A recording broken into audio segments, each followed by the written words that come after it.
கோவையில் அனைத்து சமூக மக்களுக்கு உதவும் பேரவை அமைப்பின் நிறுவன தலைவர் வழக்கறிஞர் புஷ்பானந்தத்தின் 22வது திருமண நாளை ஒட்டி முதியோர்களுக்கு அசைவ உணவு வழங்கி கொண்டாடினர். கோவை மாவட்டம் சிவாஜி காலனி பகுதியில் அனைத்து சமூக மக்களுக்கு உதவும் பேரவை அமைப்பு செயல்பட்டு வருகிறது. இதன் நிறுவன தலைவராக சமூக ஆர்வலரும் வழக்கறிஞருமான புஷ்பானந்தம் இருந்து வருகின்றார். இவரது 22வது திருமண நாள் விழா இன்று கொண்டாடப்பட்டது.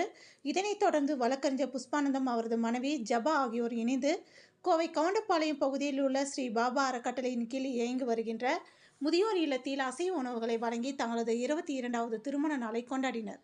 இந்த நிகழ்ச்சியில் அனைத்து கிறிஸ்துவ மக்கள் ஒருங்கிணைப்பு நல மையத்தின் நிறுவன தலைவர் ஸ்டீபன்ராஜ், 78வது வார்டு திமுக பிரதிநிதி அன்பழகன், 43வது வார்டு முன்னாள் காங்கிரஸ் கட்சியின் தலைவர் பால்ராஜ், சிங்காநல்லூர் முத்துக்குமரன், சைக்கிள் கடை சம்பத், அன்னூர் கணேசன், மருத்துவர் கோ தமிழழகன், வைத்தியர் பாலகிருஷ்ணன், லெங்கா, இடையர்பாளையம் பிரபா, கணுவாய் டெய்லர் ஆனந்தி, வழக்கறிஞர் குமாஸ்தாக்கள் நர்மதா, லட்சுமி, சிவாஜி காலனி குடியிருப்போர் நலசங்க தலைவர் லயன் நடராஜன், சிம்சன் செந்தில்குமார், ஊட்டி கிரேசி, செல்வராஜ், அப்துல் அசீஸ் உள்ளிட்டோர் பலர் கலந்து கொண்டனர் என்பது குறிப்பிடத்தக்கது.